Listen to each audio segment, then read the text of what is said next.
On va dire un petit truc qui est intéressant. Le soir de Pessah, c'est le chiffre 4. Le chiffre 4 qui domine toute la soirée. Vous allez comprendre, madame. Déjà, nous buvons 4 verres de vin. Oui. 4 verres de vin. Par rapport aux 4 langages de libération.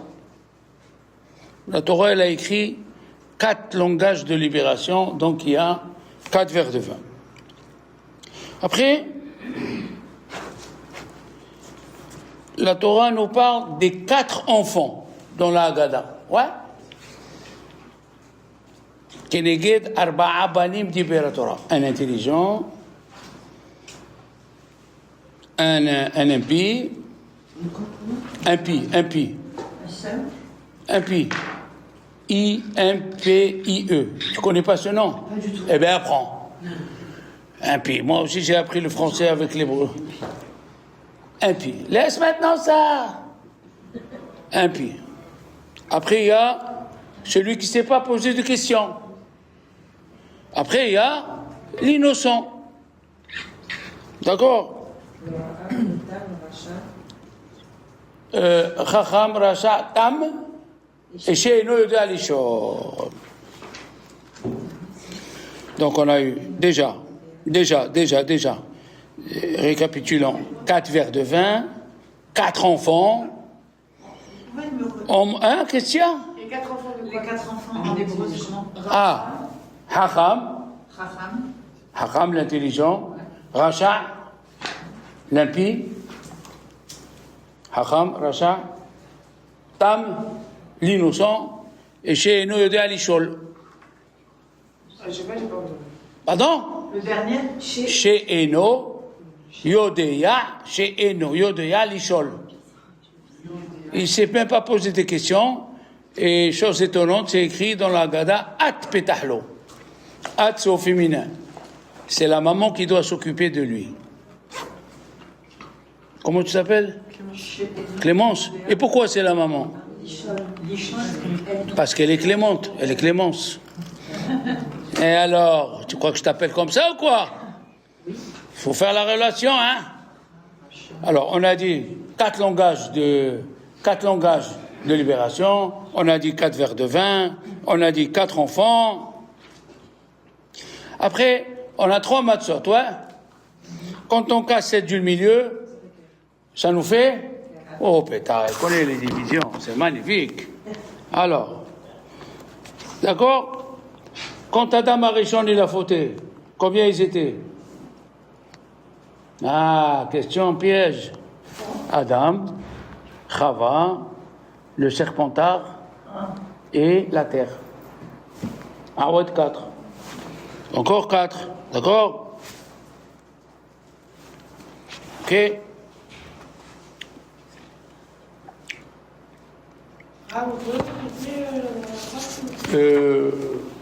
La prochaine fois, il faut payer. Hein. Qu'est-ce que tu veux? En shekel ou en dollars. Alors, qu'est-ce que tu veux? la dernière, là, oui. Les 4 qui ont fauté, Adam, Ève, le serpent. Adam, Ève, le serpent. Et la terre. Elle a été maudite. Ils sont rentrés 3, ils ont été maudits 4. D'accord? Maintenant, qu'est-ce qu'il a dit Dieu Adam à Abraham? Ta descendance sera esclave pendant... Il dit, tu sais pas, moi aussi j'ai appris 400 ans. 400 ans. Quand Abraham il a voulu acheter la tombe pour Sarah, combien il a payé? 400 pièces. Il a payé 400 pièces, il a 400 pièces d'argent, et Dieu il a dit à Abraham 400 ans, et quand Esav, vous savez qui c'est Esav, madame? Non. Le fils de Yitzhak. Yitzhak, il a eu 2 enfants. Oui, Un, il s'appelle des jumeaux. Un, il s'appelle Yaakov. Un, il s'appelle Esav. Il faut retenir, madame. Moi aussi, je commence à oublier, il faut que je répète. Donc, Esav, il est venu tuer Yaakov avec 400. Ça nous interpelle. La Torah n'écrit pas, tout est calculé. Je ne vais pas vous démontrer aujourd'hui comment la Torah, les mots sont calculés, c'est pas le moment, mais en tout cas, 400, 4, what is this? Il y a quelque chose. Alors, pour les 400, il faut faire une préface. Les commentateurs, parmi eux, le Al-Shir. Al-Shir HaKadosh, c'est un rav qui a écrit un livre, 5 livres sur la Torah, d'une profondeur divine. Il était en 1540 à Tzfat. Apprenez. Et lui, il a posé la question. Qu'est-ce qu'ils ont fait les Juifs pour descendre en Égypte et on les massacre? Pourquoi? Qu'est-ce qu'ils ont fait les Juifs pour les massacrer en Égypte? D'accord? Hein? L'idolâtrie. Toi, tu dis l'idolâtrie. Mais au début, est-ce qu'ils faisaient l'idolâtrie? Non. On est descendu en Égypte parce que on était égoïste. Rappelez-vous de ce mot. Égoïste. On ne pensait pas à l'autre. Oui, Clémence. Et Dieu, quand il a créé ce monde, Madame Alouche, Dieu, quand il a créé ce monde, c'est pour faire du bien. Ce monde, comme lui, il fait du bien. Il a écrit dans la Torah, Dieu a créé l'homme à son image. Et quelle image? Moi, qu'est-ce que je te fais toute la journée? Hein? Le cœur, tu sais combien il bat ton cœur? On ne sait pas. Le muscle infatigable, il te dit les docteurs. C'est comme ça. Et quand il y a un jour, chez celui-là, c'est arrêté. Moi, je te fais du bien toute la journée. Je te trouve une maison. Je te trouve de quoi travailler. Je fais que du bien toute la journée. Donc, la première des choses que je veux, c'est que tu me ressembles. Quoi? Tu fasses du bien. Le Midrash, il dit que Dieu, il a dit à Hachem, il a dit à Moshe, je ne sortirai pas les enfants d'Israël tant qu'ils ne se rendent pas service un envers l'autre. Pas quand ils ont de l'argent. C'est normal, mais dans leur souffrance. Dans leur souffrance, un, il doit penser à l'autre. Oui. On est descendu en Égypte parce que on était égoïste. Et il y a plusieurs textes sur ça. Dieu, il a dit, comme ça il a mis le Ramban, je serai qu'avec celui qui a aidé son ami. Où ont habité les Juifs? En Égypte, dans la terre de Goshen. Ici, c'était Ramsès, et ici, c'était Goshen. Et qu'est-ce qu'il nous dit la Torah? Quand une femme demandera à sa voisine des ustensiles en or, on était tous des esclaves. Hein, Clémence? On était tous des... Non. Il y avait des Juifs riches. Ouvre tes oreilles. Ils sont morts. 4,5 millions sont morts de Juifs.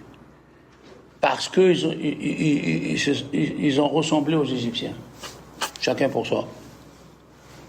Alors, écoutez bien, le chiffre 400, c'est la guémataria de Ain Ra. Ain Ra, un mauvais œil. Un mauvais œil. Ain Ra. Un mauvais œil, c'est la guémataria de 400. Chaque fois que vous verrez le mot 400, il faut se demander, voilà pourquoi. Pourquoi? Parce que un homme, il ne rendait pas service à son prochain. Il restait sourd. Attention. Hachem, il n'a pas dit que tu vides ton argent aux autres. Il n'a pas dit que tu passes la journée à aller voir qui c'est qui souffre. Non. Mais au moins, celui qui vient à tes oreilles, au moins, celui que tu connais, même une tante, même une cousine, qui est dans la difficulté, il faut l'aider. On est descendu, le chiffre 4, il est là. Le 4, c'est le soir du Seder de Pessah. Pourquoi? Ain Hara, le mauvais œil. Le mauvais œil. Oui, Ain Ra. Et d'ailleurs, madame, c'est la seule fête où on dit dans la Haggadah, tout celui qui a faim, qui vient manger. Il n'y a pas ça dans les autres fêtes. À Shavuot, à Sukkot, à Rosh Hashanah, à Kippour, à Shabbat, il n'y a pas écrit ça. La seule fête où il y a écrit, tout celui qui a faim, qui vient manger. Tu me comprends? Je cherche la définition de ce mauvais œil. Mauvais œil, c'est... Je ne suis pas contente que tu aies des choses. Je ne suis pas contente de t'aider. Je ne t'aime pas. Quand une copine, elle vient te dire, regarde, le diamant qui m'a offert mon mari. Si tu l'aimes, qu'est-ce que tu dis? C'est bien, il t'aime. Mais si tu l'aimes pas, tu dis pourquoi pas mon mari à moi? Pourquoi elle mérite? Pourquoi cette zut elle mérite? Mais c'est comme ça, la personne elle est mauvaise, attention. C'est très difficile la Torah. Ah oui, la Torah elle veut que tu te surpasses. La vengeance, c'est très difficile. Quelqu'un qui t'a fait du mal, la Torah dit quoi? Elle m'a fait, je vais continuer à parler avec elle. Je vais continuer à lui amener le petit pain au chocolat tous les matins, ça va pas ou quoi? Oui. C'est nourrir de mauvais sentiments. Hein? C'est nourrir de mauvais sentiments. Voilà. C'est pas facile. Et la Torah, le soir du Seder, elle nous dit, la première des choses, tu penses aux autres. C'est la première des choses. Tu peux croire en Dieu. Vous savez, tu peux ne pas croire en Dieu. Vous m'avez entendu ce que j'ai dit? Il y avait un juif au temps du temple, il s'appelle Ménaché. Il a fait toutes les idolâtries possibles. Toutes les idolâtries. Tout ton caman, tout ton carton, tout ce que tu veux. Amon-Ra, Amon-Poul. Il a fait toutes les idolâtries possibles. Ménaché, c'était le père de Mordechai. Eh ben non. Non, c'est pas lui. Ménaché, c'était l'arrière-petit-fils de David Ameller. Il a fait toutes les idolâtries possibles. Et les anges, ils disaient à Dieu, parce qu'en haut, on a des anges, ma fille. Ils viennent, ils disent, aide-le, aide-la. On a des accusateurs. Ne l'aide pas. Tu n'as pas vu? Tu n'as pas vu comment elle parle? Tu n'as pas vu ce qu'elle fait? Ne l'aide pas.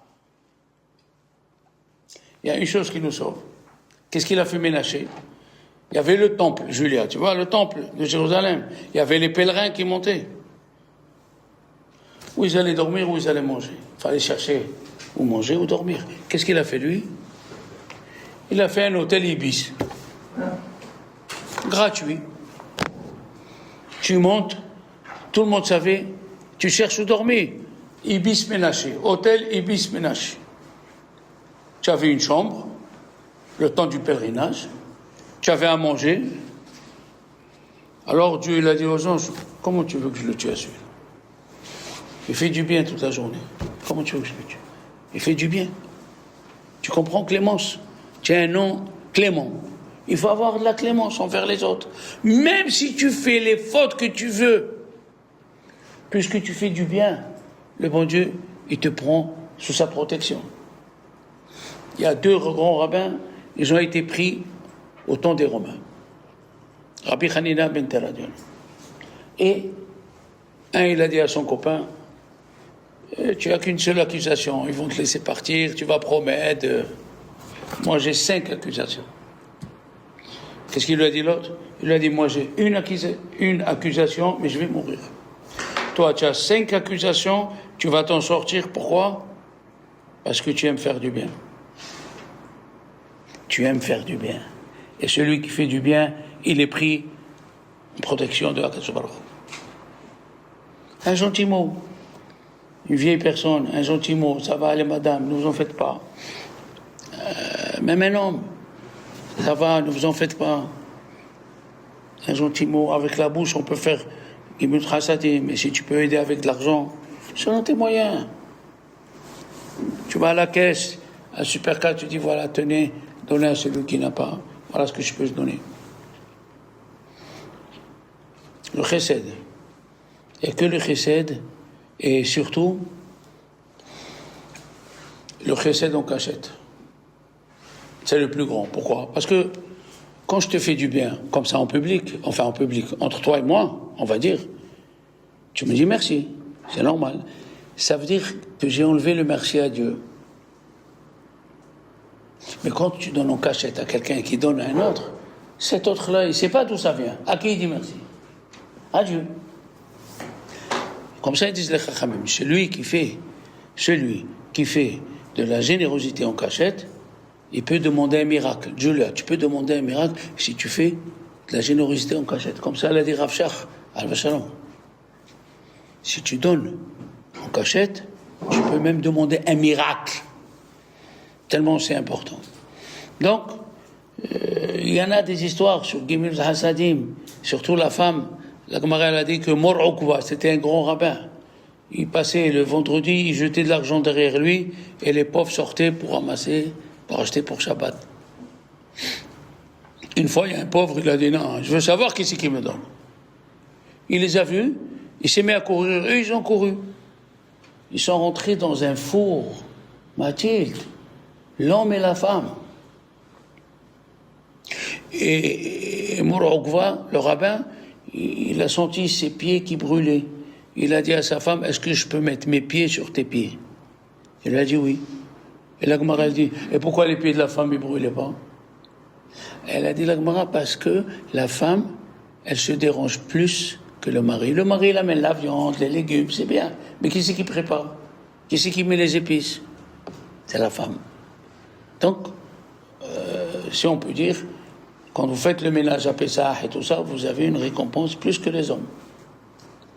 Bien sûr. Tu peux vider le cartable comme ça, non, tu vas avec l'aspiro, 3400 watts, tu comprends? Tu viens, vas-y. Ça, c'était la première partie du cours, pour que vous compreniez qu'est-ce que c'est ce chiffre 4. Pour ceux qui n'ont pas écouté le cours, je vais vous ajouter quelque chose qui va vous changer la façon de voir la Haggadah.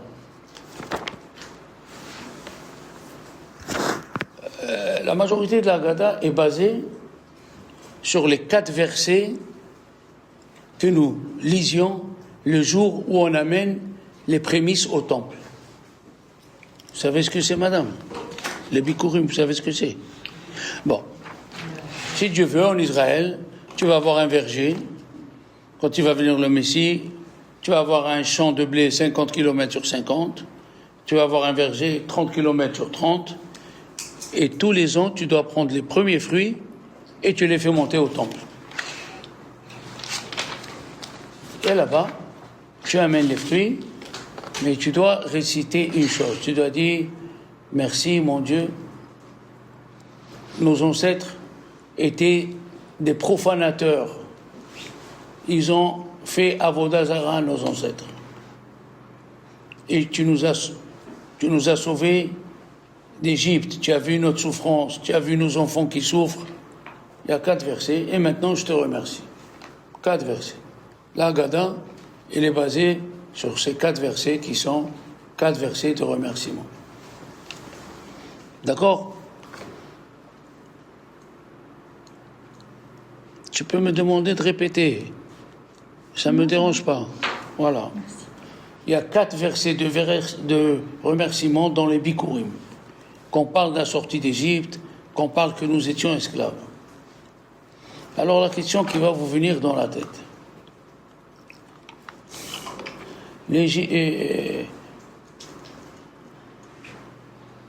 Ça fait 3250 ans qu'il y a eu la sortie d'Égypte. Hein? qu'est-ce qu'on s'en fiche encore de raconter la sortie d'Égypte? Pourquoi faire? Ah, question, hein? Combien d'années tu vas raconter? On est sorti, on est sorti, on est... Eh ben c'est bon, tu es sorti, ça va. Tous les matins et le soir dans le chemin, on dit Ani Hashem Elokechem Asher Hotzeti Etchem. Je vous fais sortir d'Égypte. Pourquoi il faut s'asseoir et prendre des symboles, la matzah, le vin? Pourquoi faire? Tu as écouté déjà cette question? Ailleurs.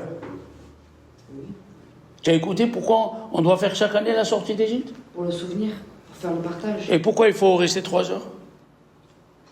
Pour le partage. Tu veux inviter des gens pour leur donner à manger, c'est bon. Mais pourquoi il faut raconter encore une fois? Pour les enfants. Est-ce que tu racontes tous les jours le jour où tu es né? Non. Eh bien, qu'est-ce que tu veux? Pourquoi tu me casses les pieds avec la sortie d'Égypte? Pour les enfants quand même. Les enfants, eh ben, ils sont à l'école. Les enfants à l'école, ils connaissent la Haggadah avant de venir chez nous. Le revivre soi-même. Le revivre soi-même, pourquoi faire? Pour ne pas Pourquoi? Prends un jour de l'année et lis la sortie d'Égypte. La transmission aux enfants. Je t'ai répondu, ma chérie. Pour ne pas oublier. Et à l'école. À l'école, tout le monde lit la Haggadah avant de venir à la maison. Pareil. Pour qui? Non, vous n'avez pas la réponse, c'est pas la peine d'essayer. Vous n'avez pas. Le Khida, il a dit une chose, Rabbi Chaim Yosef David Azoulay en 1700. Alors, il a dit une chose extraordinaire. Que Dieu l'a juré que le soir de Pessah, si tu racontes la sortie d'Égypte, je te sors de l'Égypte où tu es toi. Ah là là là là! Le Khida, il dit, Rabbi Chaim Yosef David Azoulay, il a dit toute l'année, tu peux te rappeler de la sortie d'Égypte. Mais le soir de Pessah, si tu prends la Matzah Shmura, si tu lis tous les textes qui concernent la sortie d'Égypte, je te sors de l'Égypte où tu es. Chacun, il est dans un Égypte. Il y a qui n'a pas assez de quoi vivre. Il y a qui n'a pas le temps de faire la prière. Il y a qui a des problèmes avec son mari, avec ses enfants, avec Tata Fortune, avec Tata Msaouda. Le soir de Pessah, si tu fais tout le Seder, je te sors des problèmes. C'est pas beau ça, madame? Ah, merci. Voilà, là on comprend. Oui, Julia. Hein?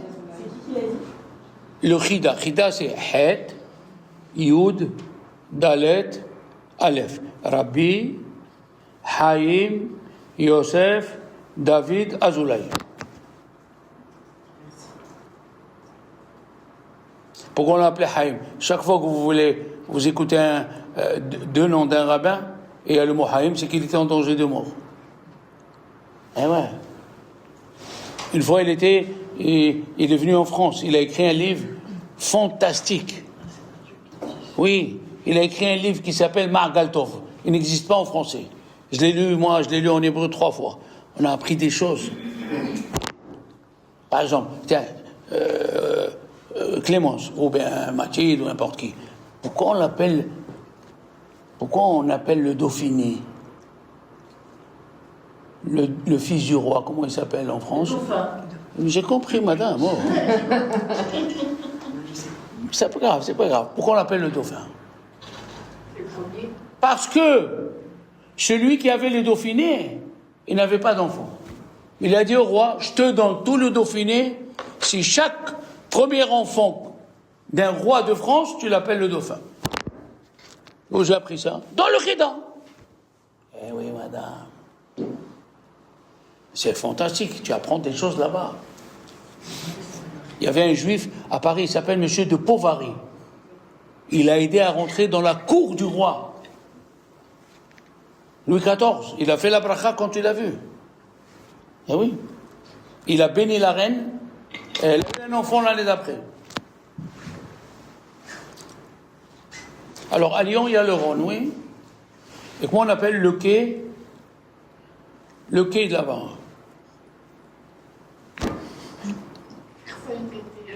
Vous êtes extraordinaire, vous. La Pardieu. La Pardieu. Et il dit, pourquoi on l'appelle la Pardieu? Bah, c'est un ingénieur français qui s'appelle Lapardieu qui a fait les quais à Lyon. J'ai appris ça dans le Khida.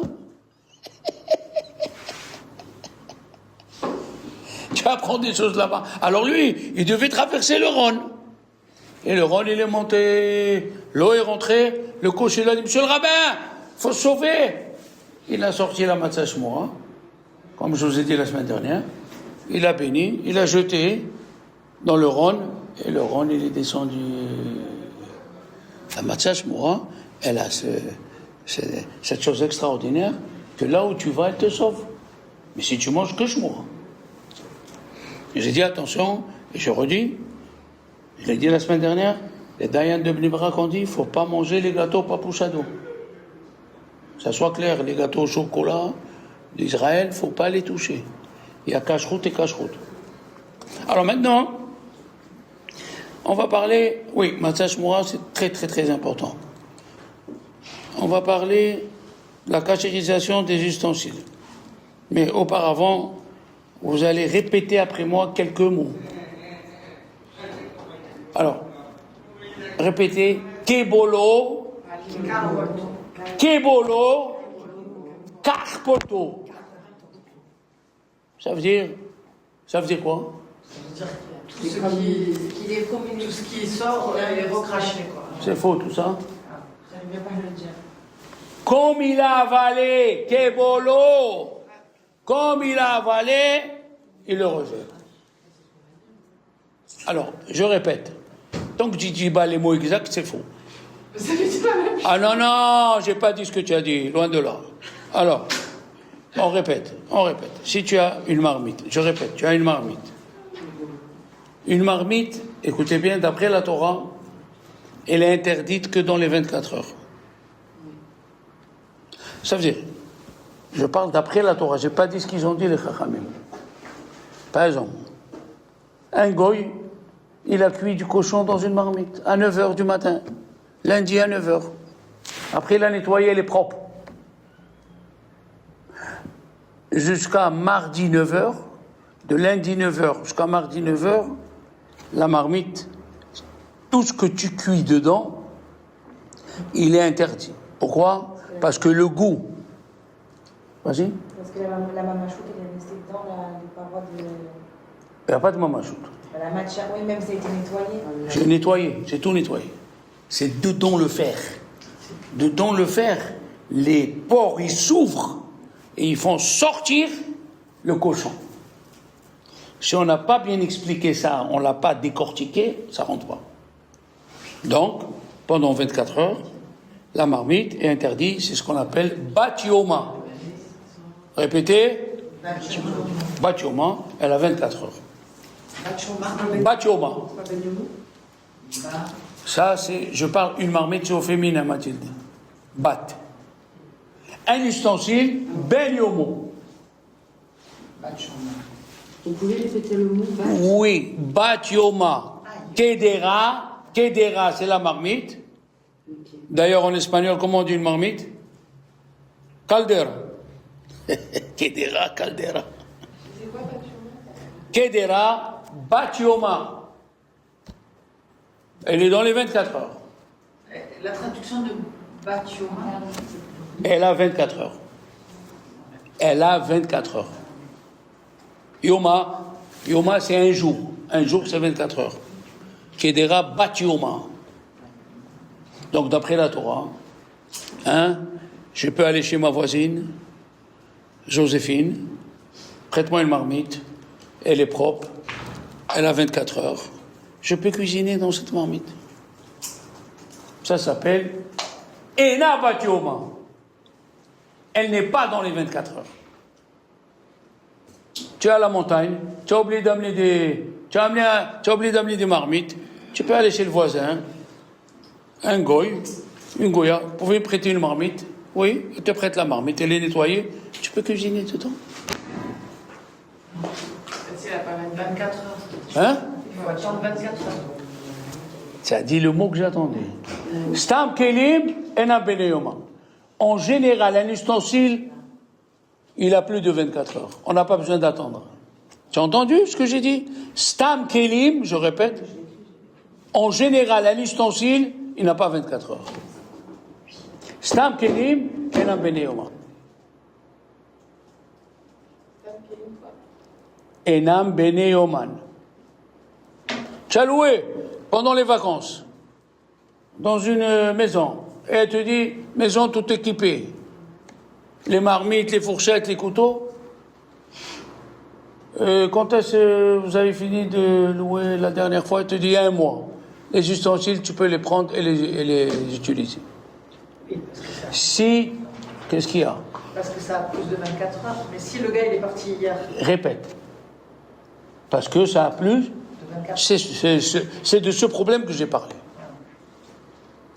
Si tu sais pas cachériser, mais si tu sais cachériser, la question elle est, puisque la Torah interdit que dans les 24 heures, et plus de 24 heures, la Torah elle permet. Pourquoi la Torah elle permet? c'est parti au bout de 24 heures. Il n'y a rien qui est parti. Faut pas inventer. Il y a un délai. Il n'y a pas, arrête d'inventer. Ça s'appelle, les enfants, appelez les mots, comme j'ai appris, après 24 heures. Le goût, il est là, dans la marmite, mais il n'est pas goum. Pas goum, alterné. Tu as compris? Pas goum. Après 24 heures, Altéré. hein? Altéré. Le goût il est altéré. Altéré. J'ai cru que tu disais un mot en hébreu. Altéré. Pas goum, il est altéré. C'est pas ça ce que la Torah interdit. Ça veut dire que tu prends, écoutez bien, tu prends une tranche de cochon. Tu me suis, Elsa. Tu la trempes dans la javel et tu la sors, tu peux la manger. C'est pas ce que la Torah interdit. La Torah interdit le goût, le vrai goût. Mais quand c'est pas goum, qu'est-ce que c'est pas goum? Hein? Le goût altéré. Ben, je t'entends pas, parle. Ah ouais. Eh ben alors? Le goût altéré. Altéré. Ce qui nous entraîne à une halakha. Elsa, si tu t'es trompé à Pessah et tu as pris une marmite de Hametz sans le savoir et tu as cuisiné,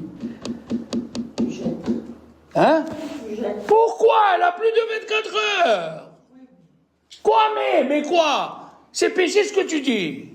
Ah oui, ben donc le Hametz il est altéré aussi au bout de 24 heures. Merci, Madame Alouche. Mais oui. Après 24 heures, le goût qui est dans la marmite, je vais doucement, il est altéré. Tu t'es trempé, tu as pris une marmite. Hametz. Mais elle a plus de 24 heures. Et tu as cuisiné dedans, mange, bon appétit. Amène-la moi si tu veux pas. Et pourquoi on a des sels de Pessah et des sels de... C'est une très belle question, madame. Normalement, on n'aurait pas de. Vous méritez une très belle réponse. Mais avant d'arriver à la réponse, restons. Pourquoi les Chachamim nous ont dit de cachériser une marmite? Enlever le remettre. Pardon? Pour être sûr qu'il n'y ait plus de traces Il n'y a pas de sûr, tout ça c'est faux. Après 24 heures, que la marmite elle est nettoyée, Batioman. si c'est Batioma dans les 24 heures, c'est assourd. Après 24 heures, le goût dedans, qu'est-ce qu'il est? Altéré. Merci, pas goum. Eh ben, je peux l'employer. Pourquoi les Chachamim ont dit attention, faut cachériser? Pourquoi tu dois cachériser? Si, imaginons, ça fait pas 24 heures qu'on s'est trompé, qu'on a le doute, etc. Que ce soit plus facile. Parfois, on se trompe. Ça, c'est la première réponse magnifique. De peur que tu prends une marmite qui est dans les 24 heures et tu vas cuisiner. Ou qu'une, il reste de la mamachoute et qu'on l'ait pas vu. Parce que la mamachoute, elle n'est pas altérée. Moi, j'ai dit une marmite propre. Depuis le début, j'ai dit une marmite propre. Donc, de peur, c'est ça la réponse, de peur que tu prends une marmite dans les 24 heures. Donc ça ne fait pas 24 heures. Et qu'il n'y a pas 24 heures qu'ils ont passé. Alors, comme ils ont peur, Chachamim, que tu prends une marmite dans les 24 heures, ils t'ont dit, malgré qu'elle a dépassé 24 heures, madame, cachérise. Mais si tu t'es trompé, tu n'as pas cachérisé, Le manger, il est permis puisqu'elle a plus de 24 heures. D'accord? Mais comme elle a dit Mathilde, on a peur que tu te trompes. Ça peut être le plus grand rabbin, la plus grande rabbinite à la cuisine. D'accord? Mais il y a une deuxième question. Je ne crois pas que vous l'avez traitée. On a 2 WC. Non. La deuxième question, elle est, quand tu cachérises la marmite, le goût dedans, il est altéré après 24 heures.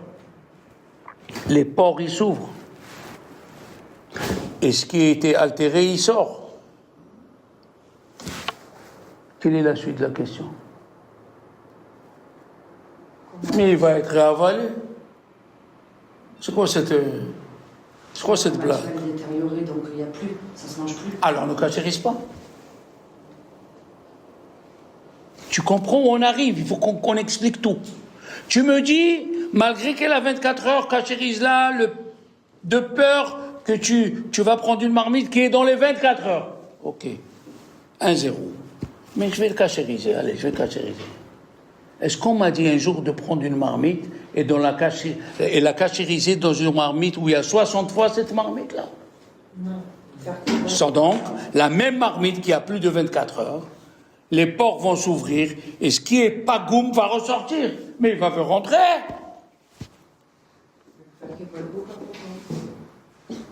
Tu n'as pas compris la question? Quand on dit cachériser, c'est qu'il doit disparaître ce qui est rentré. Or, ici, il ne disparaît pas. Il re-rentre. Oui, monsieur, vous croyez que vous écoutez tout? Il faut aller jusqu'aux profondeurs de la chose. Alors, écoutez bien. Les Chachamim me disent, c'est pas pareil quand une marmite, elle a absorbé dans les 24 heures le produit interdit qui était bon, que quand tu le cachérises après 24 heures, elle absorbe un produit qui est pas bon. C'est pas pareil. Même si elle va absorber, qu'est-ce qu'elle absorbe? Pas gomme. Tandis que la première fois, comment elle a absorbé? Il était bon. C'est pas ce que tu as dit. Parce qu'il y a deux choses. Tu as parlé de peur qu'on se trompe. Là, non, c'est faux ce que tu dis. Voilà, regarde, je prends la marmite. Non, on parle, sérieux. Je prends la marmite et je la fais chauffer pour la cachériser. Il n'y a pas 60 fois ce qu'il y a dans les parois. Mais ce qui sort, ce qui est en train de sortir des parois, qui n'est pas goum, il va re-rentrer. Et qu'est-ce qu'on a? Il n'est pas goum au début et il n'est pas goum à la fin. Qu'est-ce qu'on a gagné? Et maintenant, on pose la question. Et c'est pour ça la réponse, c'est que c'est pas pareil quand il absorbe, quand il a le goût, que quand il absorbe, il va réabsorber, mais pas goût. C'est pas pareil. Tu as compris? D'où la question. Non. D'où la question, c'est pas grave. D'où la question, je vais répéter. D'où la question, pourquoi la Torah nous dit qu'il faut cachériser une marmite dans les 24 heures? Attends après 24 heures et prends-la, d'après la Torah. Il n'y avait pas encore l'interdiction des Chachamim. La Torah, elle interdit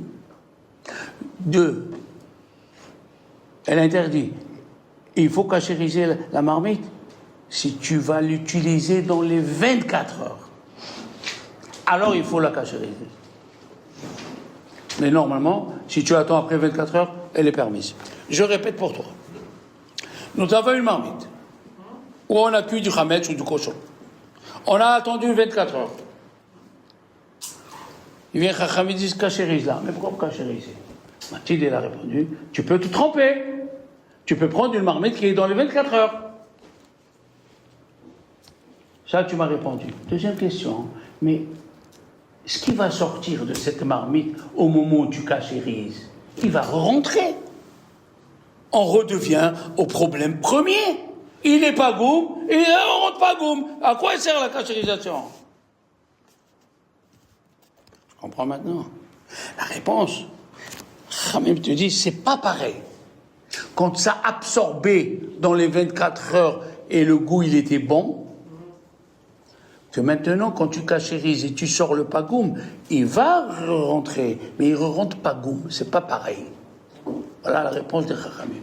Et puis, qu'est-ce qu'ils disent les Chachamim? Quand on a cachérisé une marmite, qu'est-ce qu'il faut faire de suite? Hein? Parle, moi j'entends pas, ma fille. L'eau froide, pourquoi l'eau froide? Pour fermer les pores. Ah, vous voyez comme ça devient clair. On rince la marmite vite à l'eau froide pour fermer les pores. Vous savez où il dit ça à Rambam? Quand on se lave le vendredi. Il faut se laver à l'eau chaude.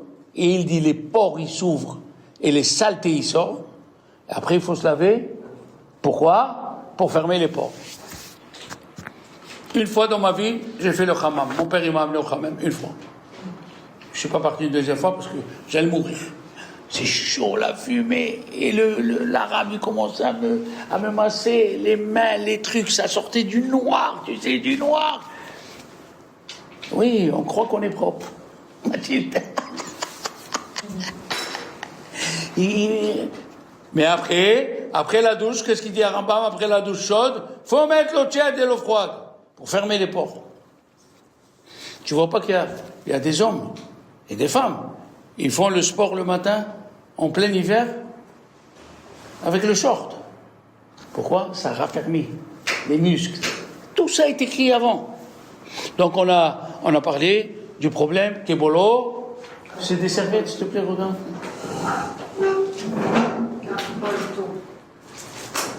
Ah oui, donne-moi un petit. Kebolo, Carporto. Et pas Carporto. C'est pas du Porto. Carpolto.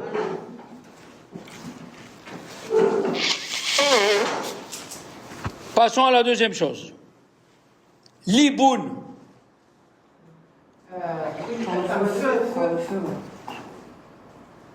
Ça veut dire, hein?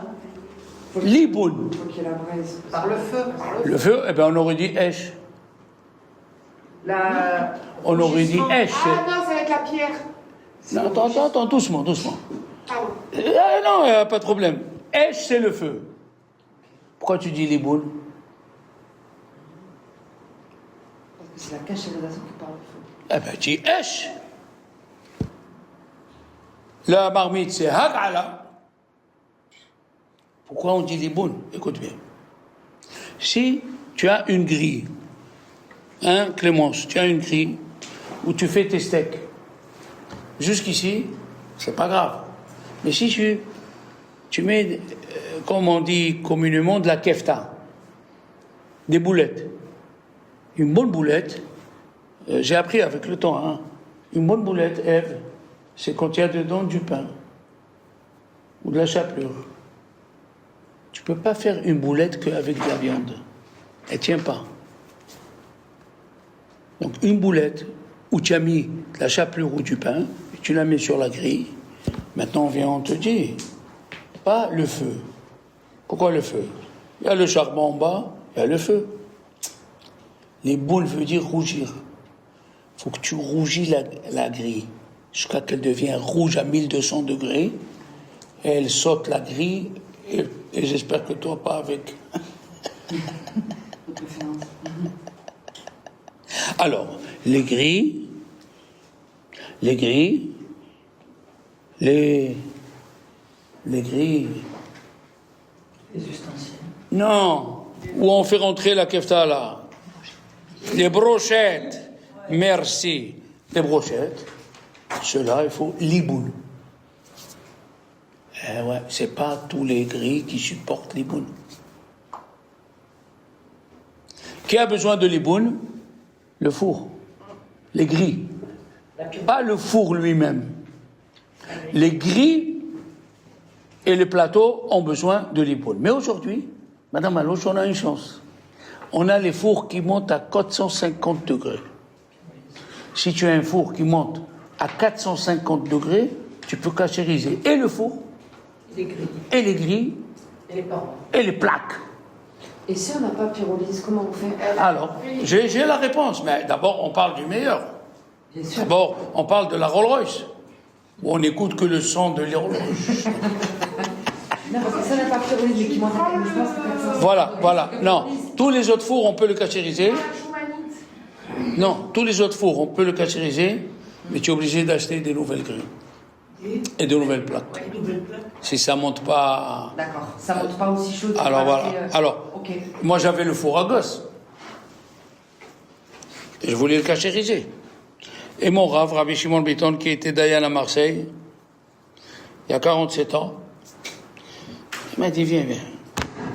Tu vas acheter un costume cette année pour Pessah? J'ai dit oui, je viens de me marier, comme tout le monde, je vais acheter un costume. Il m'a dit, cette année tu vas pas acheter de costume, tu vas acheter un four. Et j'ai acheté un petit four Seb. Vous connaissez la marque Seb? Que pour Pessah. Que pour Pessah. Là, tu sors des problèmes.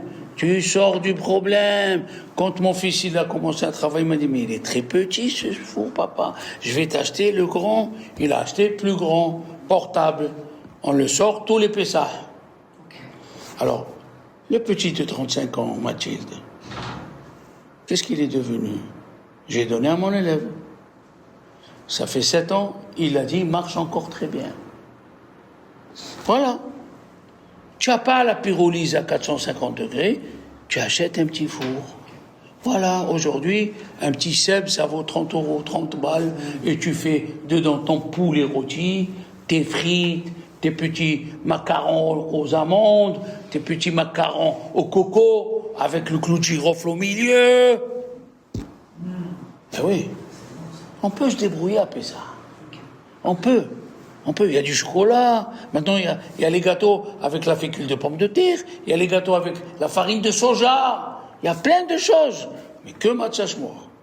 Pas de farine, et surtout, pas la bienfaisante, pas la bienfaisante de faire pas rentrer cette matzah à la maison du tout. Pourquoi? Parce qu'il y a des gros problèmes de cache-route. Ah, ok. Alors pourquoi les ventes de cachère? Est-ce qu'on peut empêcher une épicerie de ne pas vendre un produit où il y a un tampon cachère où les gens ils te disent on a surveillé? Mais nous on connaît les gens, ils ne sont pas sérieux. Les gens ils ne sont pas sérieux. C'est très simple. Si tu ne me crois pas, demande au rabbin Haddad est-ce qu'il mange la bienfaisante. De ce qu'il mange lui, tu mangeras toi. Ni la bienfaisante, ni les papouchados, ni les gâteaux à l'orange. Non, Ève. C'est des problèmes de cache-route graves à Pessah. Tu me suis, je sais que tu es en phase de conversion et tu crois que dès qu'il y a un tampon, non, Non, c'est parce qu'on fait confiance quand on va... il n'y a pas de confiance. Même moi, tu ne dois pas avoir confiance. Non, je m'explique. Mathilde, tu es gentil, je m'explique. Si je fais un produit pour le public, il ne faut pas avoir confiance en moi. Il faut que j'ai un chômeur. Si je fais chez moi à la maison, je t'invite chez moi, je ne vais pas soupçonner un rave quand même. Je ne vais pas soupçonner un religieux. Ça, c'est vrai, tu as raison. La religion, c'est un peu de confiance. Mais si je fais pour des gens, il ne faut pas avoir confiance. Le goût de l'argent trompe la façon de penser et les sentiments. L'argent... Alors, les gâteaux tunisiens, là, les makhloufines, les trucs, faut pas toucher. Regardez ce qu'il mange le rabbin Ona, le rabbin Haddad. Regardez-moi ce que je mange. Regardez les vrais rabbins, ils touchent pas à ça. On touche pas à ça. Faut pas toucher. Alors, Pessah, pommes de terre, viande, œufs. Grâce à Dieu, il y a du chocolat quand les Pessah. Il y a du fromage quand les Pessah. Il y a des yaourts. Pour ceux qui sont convertis, tant mieux. Vous qui allez être convertis, vous devez être au top. Mais alors comment on le voit? Alors même s'il y a un tampon, comment si c'est bon, si c'est pas bon? Et à quoi ça sert d'avoir mon téléphone? C'est pas pour aller prendre un pot, hein.